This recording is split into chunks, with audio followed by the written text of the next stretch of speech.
Sudden and mysterious disappearance of a hunter on Saddleback Mountain. All of his gear was left behind. His rifle was out there in the woods. A search party was sent out, but the dogs were unable to find him, making it seem like he just vanished into thin air. In cases like these, many have speculated UFO abductions. Others say it's Bigfoot or Sasquatch. Also, many sincerely believe in a vast cave network stretching across North America, and that there is someone or something out there watching and waiting. So what's going on? Why do hunters disappear? Well, I believe in this particular case, we can start to shine light into the mystery, because there are a few common elements here. Welcome to Doug Shoe Bushcraft News on the Trail. I'll start by reading a press release from New Hampshire Fish and Game. Northwood, New Hampshire. New Hampshire Fish and Game conservation officers received a call at 9:30 p.m. from the Northwood Police Department in regards to an overdue hunter off of Saddleback Mountain Road. The landowner, who had given a hunter permission to hunt on his property, called the police department because he was concerned that the hunter had not come out of the woods yet. Upon notification, conservation officers, Northwood and Deerfield police departments responded by trying to locate the hunter, who was identified as 67-year-old Nicholas Marshall of Chester, New Hampshire. When responders arrived, the landlord was able to show them Marshall's tree stand, where all of his gear was found at the base of the tree. So in a lot of these cases, that's portrayed as really strange. The gear is found. Why'd the person just leave all the gear? But maybe in this case anyway, we have some insight. It was quickly determined that Marshall had shot a deer and was probably tracking it. A New Hampshire Fish and Game canine was deployed to follow the track, but was unsuccessful in finding Marshall. And that seems to be a common element in the missing 411 cases presented by David Paulides and others of these cases that you see on the internet.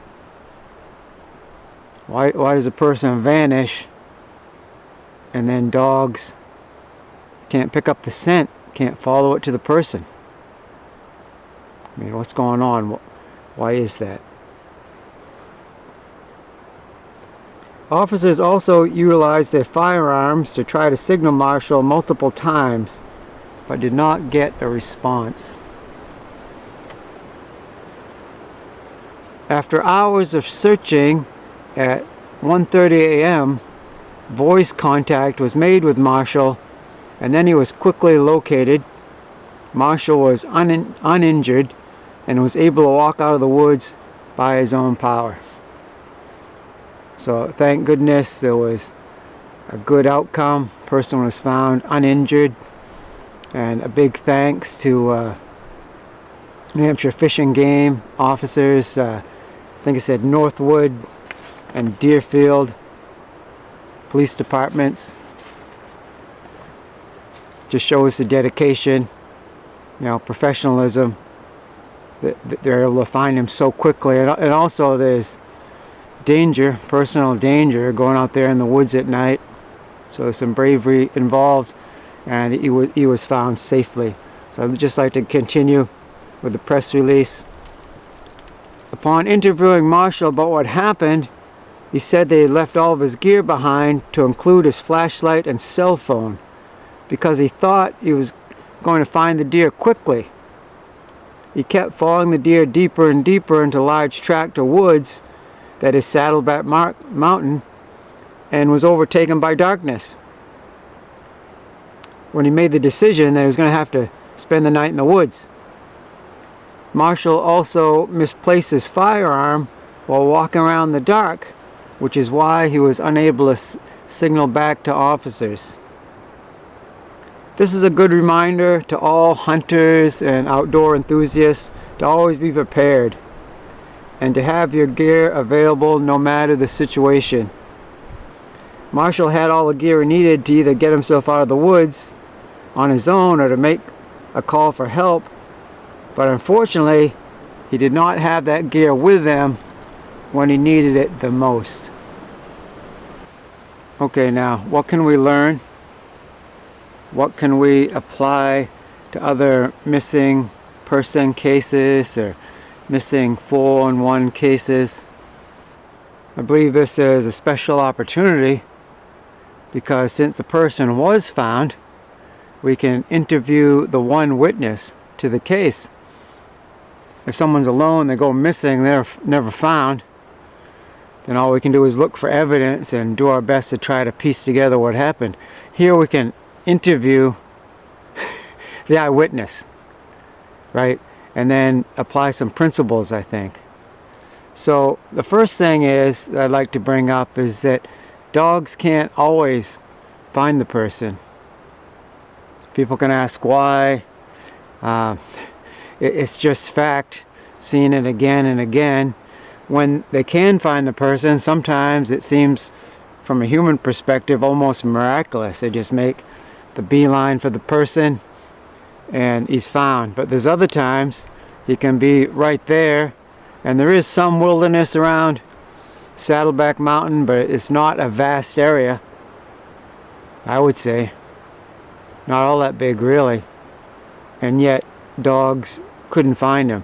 So in other cases the person was never found, dogs can't find him even though they were dispatched relatively quickly. We don't necessarily have to jump to explanations like UFO abduction or something really strange like that, like he went through a portal to another star system. Maybe not. Maybe there's a natural explanation. Like in this case, dogs can't always find the person. And then the gear left behind, because that's a lot of times presented as really strange. Maybe not as much the gear left at the tree stand. That could be seen maybe as he went off chasing a game animal and got lost, couldn't get back.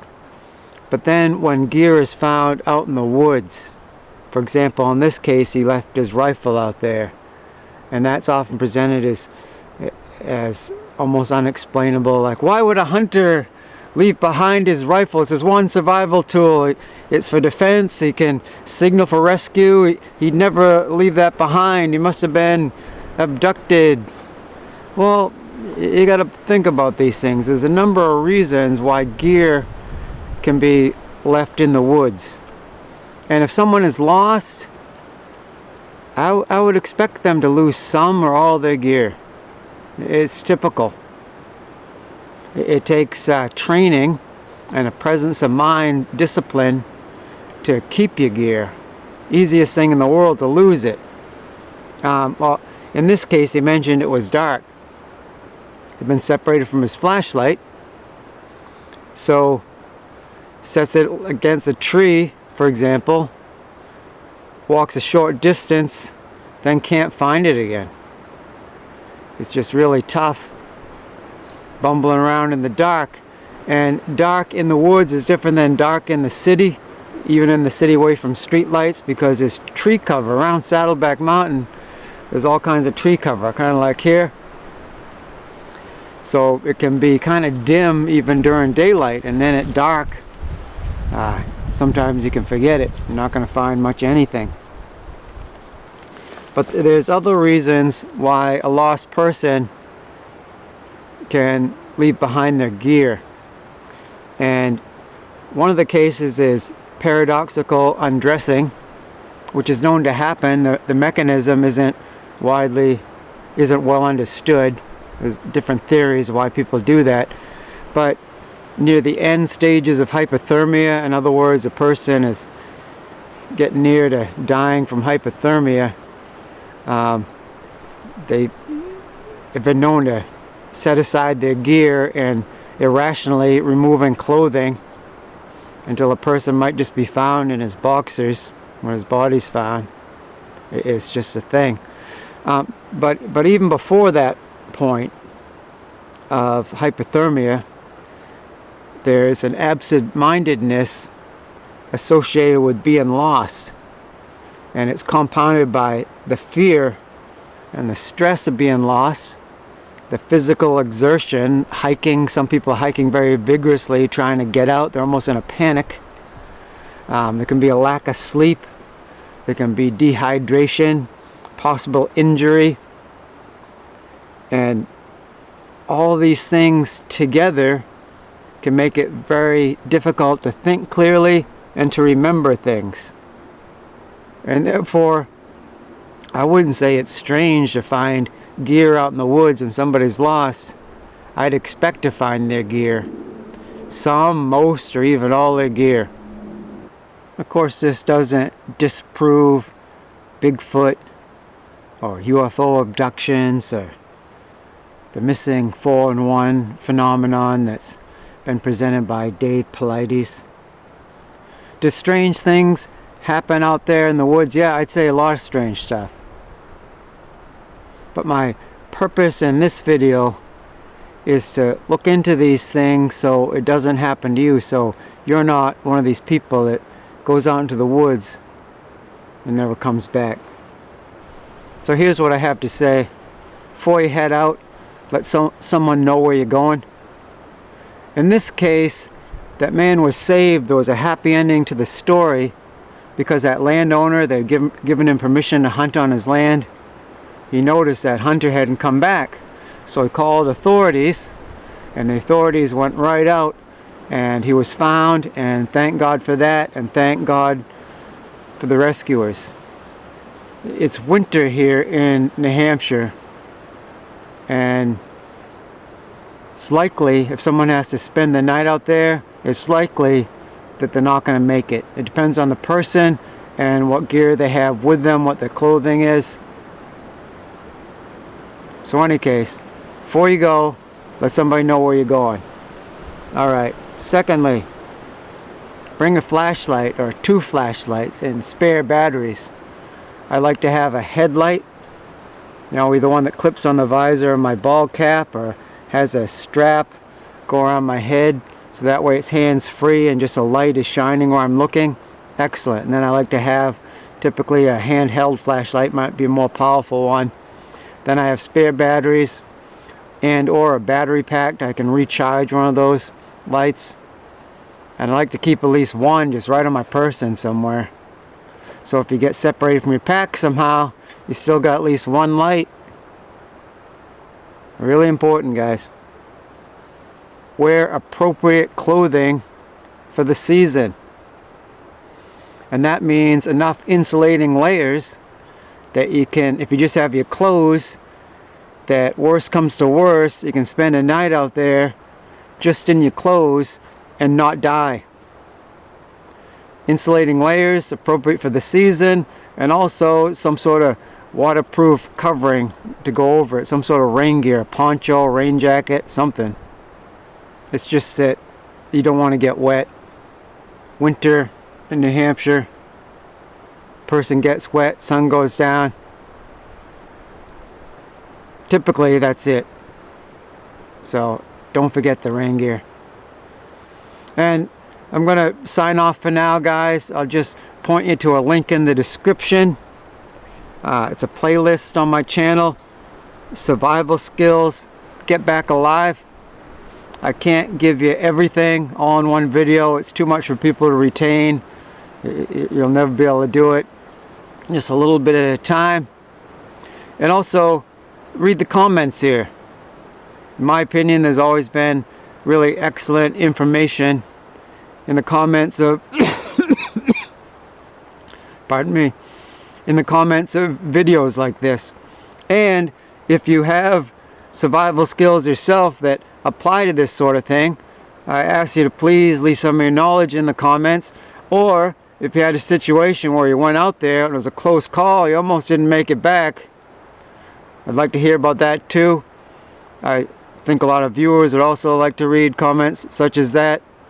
So I thank you. I thank you for joining me, and I'll be back soon.